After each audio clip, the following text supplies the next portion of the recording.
Hello ನಮಸ್ತೆ filmy red ರಾಕ್ಸ್ಗೆ ಸ್ವಾಗತ. ಯಾರ್ಯಾರು ಈ ವಿಡಿಯೋ ನೋಡ್ತಿದ್ರೆ ವಿಡಿಯೋವನ್ನು ಸ್ಕಿಪ್ ಮಾಡಿ ವಿಡಿಯೋವನ್ನು ಕೊಂಡನಕ್ಕೆ ನೋಡಿ ಅಂತಲೇ ಹೇಳಕ್ಕೆ ಇಷ್ಟಪಡ್ತೀನಿ. ಅದೇ ರೀತಿಯಾಗಿ ಫಿಲ್ಮಿನ ಸಂಬಂಧಪಟ್ಟ ಎಲ್ಲ ಮಾಹಿತಿಯನ್ನು ಈ ಚಾನಲ್ ಮೂಲಕ ಖಂಡಿತವಾಗಿ ಅಪ್ಡೇಟ್ ಮಾಡ್ತಾರೆ. ಅದೇ ರೀತಿಯಾಗಿ ವಿಡಿಯೋವನ್ನು ಸ್ಕಿಪ್ ಮಾಡಿ ವಿಡಿಯೋವನ್ನು ಕೊಂಡ ತನಕ ನೋಡಿ ಅಂತ ಹೇಳಕ್ಕೆ ಇಷ್ಟಪಡ್ತೀನಿ. ಅದೇ ರೀತಿಯಾಗಿ ಧೂಮ್ 4 ಅನ್ನೋ ಒಂದು ಈಗಾಗಲೇ ಒಂದು ಖಂಡಿತವಾಗಿಯೂ ಒಂದು ಅಪ್ಡೇಟ್ ಆಗ್ತಾ ಇದೆ ಅಂತಲೇ ಹೇಳ್ಬೋದು ಇಷ್ಟಪಡ್ತೀನಿ. ಯಾಕೆಂತೇಳಿದ್ರೆ ಖಂಡಿತವಾಗಿಯೂ ಈ ಮೂವಿಯಲ್ಲಿ ಯಾರು ವಿಲನ್ ರೋಲ್ ಮಾಡ್ತಾ ಇದ್ದಾರೆ ಅನ್ನೋ ಒಂದು ಕುತೂಹಲ ಖಂಡಿತವಾಗಿಯೂ ಇದೆ ಅಂತಲೇ ಹೇಳ್ಬೋದು ಅಂತ ಇಷ್ಟಪಡ್ತೀನಿ. ಯಾಕೆಂತ ಹೇಳಿದ್ರೆ ಶಾರುಖ್ ಖಾನ್ ಇರ್ಬೋದಾ, ರಣಬೀರ್ ಸಿಂಗ್ ಇರ್ಬೋದಾ, ಖಂಡಿತವಾಗಿಯೂ ಅಕ್ಷಯ್ ಕುಮಾರ್ ಇರ್ಬೋದಾ, ಖಂಡಿತವಾಗಿಯೂ ಯಾರು ಅಂತ ಖಂಡಿತವಾಗಿಯೂ ಈಗಾಗಲೇ ಒಂದು ಸಣ್ಣ ಮಟ್ಟಿಗೆ ಧೂಮ್ 4 ಅನ್ನೋ ಒಂದು ಟೈಟಲ್ ಬಿಟ್ಟು ಅಪ್ಡೇಟ್ ಕೊಟ್ಟಿದ್ದಾರೆ ಅಂತಲೇ ಹೇಳ್ಬೋದು ಅಂತ ಇಷ್ಟಪಡ್ತೀನಿ. ಯಾಕೆಂತ ಹೇಳಿದ್ರೆ ಯಾರು ಅಂತ ಖಂಡಿತವಾಗಿ ಧೂಮ್ ಫಸ್ಟ್ ಇರ್ಬೋದು, ಧೂಮ್ ಸೆಕೆಂಡ್ ಇರ್ಬೋದು, ಧೂಮ್ 3 ಇರ್ಬೋದು, ಅದ್ಭುತವಾದ ಒಂದು ಚೈಲ್ಡ್ಹುಡ್ನಲ್ಲಿ ಇರುವಂಥ ಒಂದು ಮೂವಿಯ ಸಂದರ್ಭದಲ್ಲಿ ಎಲ್ಲರೂ ಇಷ್ಟಪಡುವಂಥ ಒಂದು ಮೂವಿಯ ಬಾಲಿವುಡ್ನಲ್ಲಿ ಮೋಸ್ಟ್ ವೇಟಿಂಗ್ ಲಿಸ್ಟ್ನಲ್ಲಿರುವಂಥ ಒಂದು ಮೂವಿ ಧೂಮ್ ಮೂವಿ ಅಂತಲೇ ಹೇಳ್ಬೋದು ಅಂತ ಇಷ್ಟಪಡ್ತೀನಿ. ಈಗಾಗಲೇ 3 ಭಾಗ ಆಲ್ರೆಡಿ ಬಂದಿದೆ. ಖಂಡಿತವಾಗಿಯೂ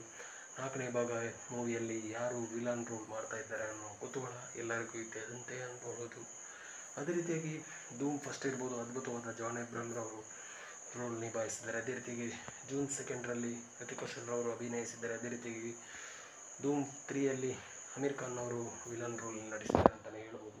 ಅದೇ ರೀತಿಯಾಗಿ ಧೂಮ್ 4ರಲ್ಲಿ ಯಾರು ಒಂದು ಮೈನ್ ವಿಲನ್ ರೋಲ್ನಲ್ಲಿ ನಡೆಸ್ತಾರೆ, ಮೈನ್ ಆ್ಯಕ್ಟರ್ನವರು ಯಾರು ಮೈನ್ ನಡೆಸ್ತಾರೆ ಅನ್ನೋ ಕುತೂಹಲ ಎಲ್ಲರಿಗೂ ಇದ್ದೇ ಇರುತ್ತೆ ಅಂತಲೇ ಹೇಳ್ಬೋದು ಅಂತೆಲ್ಲ ಇಷ್ಟಪಡ್ತಾರೆ. ಅದೇ ರೀತಿಯಾಗಿ ಅಫಿಷಿಯಲ್ ಆಗಿ ಧೂಮ್ 4 ಟೈಟಲ್ ಅಂತೂ ಲಾಂಚ್ ಆಗಿದೆ. ಖಂಡಿತವಾಗಿಯೂ ಯಾರು ವಿಲನ್ ಅನ್ನೋ ಒಂದು ಅಫಿಷಿಯಲ್ ಆಗಿ ಕನ್ಫರ್ಮ್ ಇನ್ನೂ ನಿರ್ಧಾರವಾಗಿಲ್ಲ ಅಂತಲೇ ಹೇಳ್ಬೋದು ಅಂತ ಇಷ್ಟಪಡ್ತೀನಿ. ಯಾಕೆಂತೇಳಿದ್ರೆ ಒಂದು ಕ್ಲೂ ಕೊಟ್ಟು ಬಿಟ್ಟಿದ್ದಾರೆ. ಖಂಡಿತವಾಗಿಯೂ ಶಾರುಖ್ ಖಾನ್, ಅದೇ ರೀತಿಯಾಗಿ ಸಲ್ಮಾನ್ ಖಾನ್, ಅಕ್ಷಯ್ ಕುಮಾರ್ ಅನ್ನೋ ಒಂದು ಕ್ಲೂ ಕೊಟ್ಟುಬಿಟ್ಟಿದ್ದಾರೆ. ಯಾರು ಅಂತ ಈಗಲೂ ಕೂಡ ಅಫಿಷಿಯಲ್ ಆಗಿ ಕನ್ಫರ್ಮ್ ಆಗಲಿಲ್ಲ ಅಂತಲೇ ಹೇಳ್ಬೋದು.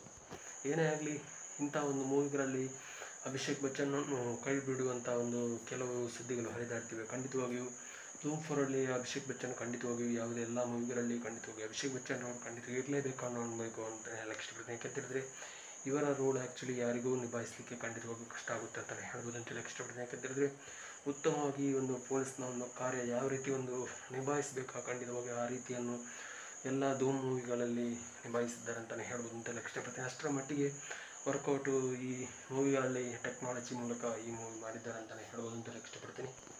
ಎಲ್ಲ ನಮ್ಮ ಒಂದು 2007 ಜನ್ರೇಷನ್ ಅವರು ಎಲ್ಲರೂ ಕೂಡ ಒಂದು ಧೂಮ್ ಮೂವಿಗೋಸ್ಕರ ಒಂದು ಕಾಯ್ತಾ ಇರುವಂಥ ಒಂದು ಮೂವಿ ಅಂತ ಹೇಳಿದರೆ ಧೂಮ್ 4 ಮೂವಿ ಈಗಿನ ಜನ್ರೇಷನ್ನವರು ಕೂಡ ಕಾಯ್ತಾ ಇದ್ದಾರೆ ಅಂತಲೇ ಹೇಳ್ಬೋದು ಅಂತೆಲ್ಲ ಇಷ್ಟಪಡ್ತೀನಿ. ಏನೇ ಆಗಲಿ ಒಂದು ಕುತೂಹಲ ಜನ್ರೇಷನ್ ಎಲ್ಲರಿಗೂ ಇದ್ದೇ ಇರುತ್ತೆ.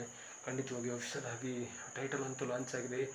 ಯಾರು ವಿಲನ್ ರೋಲ್ನಲ್ಲಿ ನಡೆಸ್ತಾರೆ ಅನ್ನೋ ಒಂದು ಅಫಿಷಿಯಲ್ ಆಗಿ ಯಾರದ್ದು ಕೂಡ ಕನ್ಫರ್ಮ್ ಆಗಲಿಲ್ಲ. ಖಂಡಿತವಾಗಿ ಅಪ್ಡೇಟ್ ಆದರೆ ಖಂಡಿತವಾಗಿ ಅಪ್ಡೇಟ್ ಮಾಡ್ತೇವೆ ಅಂತಲೇ ಹೇಳಕ್ಕೆ ಇಷ್ಟಪಡ್ತೀನಿ. ಅದೇ ರೀತಿಯಾಗಿ ವಿಡಿಯೋವನ್ನು ಸ್ಕಿಪ್ ಮಾಡ್ತೀವಿ. ವಿಡಿಯೋವನ್ನು ಕೊಂಡ ತನಕ ನೋಡೋದಕ್ಕಾಗಿ ತುಂಬ ಧನ್ಯವಾದಗಳು. ಇನ್ನಷ್ಟು ವಿಡಿಯೋ ಮಾಹಿತಿಯನ್ನು ಈ ಚಾನಲ್ ಮೂಲಕ ಖಂಡಿತವಾಗಿ ಅಪ್ಡೇಟ್ ಮಾಡ್ತೀವಿ.